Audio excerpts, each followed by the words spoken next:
High, আসসালামু আলাইকুম।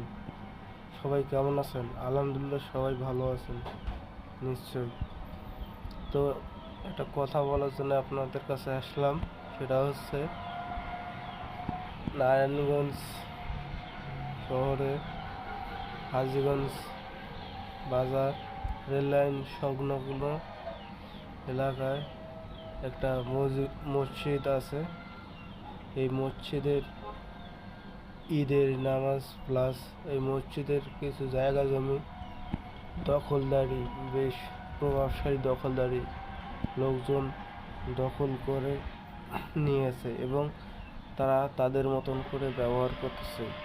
সেই জন্যে আজকে সবাই মিলে একসাথে একজোট হয়ে তার আমাদের মসজিদের অধিকার।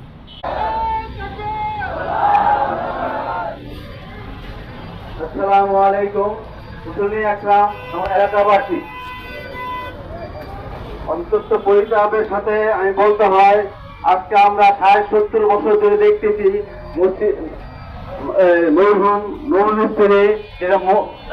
জমিটা মসজিদ এবং কবরস্থানের জন্য এবং মাদ্রাসার জন্য যেসব জায়গা জমিদার উনি ওয়াকফ করে দিয়ে গিয়েছেন। এতদিন কেউ এর জন্য কোনো কথা বলতে সাহস পায় নাই। আজকে কিছু প্রতারক সেই ঘোড়া কাগজপত্র নিয়ে এই মসজিদের জমি দখল করার জন্য তারা শুরু করছে। সেজন্য আমরা আজকে মসজিদের পক্ষ থেকে, এলাকাবাসীর পক্ষ থেকে আমরা আজকে এই প্রতিবাদ মিছিল আয়োজন করেছি। আমরা এই মসজিদের পক্ষ থেকে ঘোষণা দিতে চাই যে আমাদের শরীরে যতক্ষণ পর্যন্ত এক ফোঁটা এক বিন্দু রক্ত থাকবে ততক্ষণ পর্যন্ত আমাদের মসজিদের জায়গা কাউকে দখল করতে দেব ইনশাআল্লাহ। এবং দরকার হয় আমরা আইনের সহযোগিতা নিয়ে আগে যাবো। এই ব্যাপারে আমরা কাউকে ছাড় দিব এখান থেকে ইনশাআল্লাহ।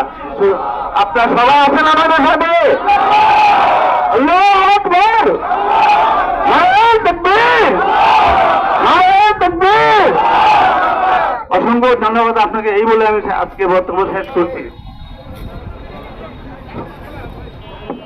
আলহামদুলিল্লাহ রাব্বিল আলামিন ওয়াসসালাতু ওয়াসসালামু আলা সাইয়্যিদিল মুরসালিন। ربنا ظلمنا أنفسنا وإن لم تغفر لنا وترحمنا لنكونن من الخاسرين।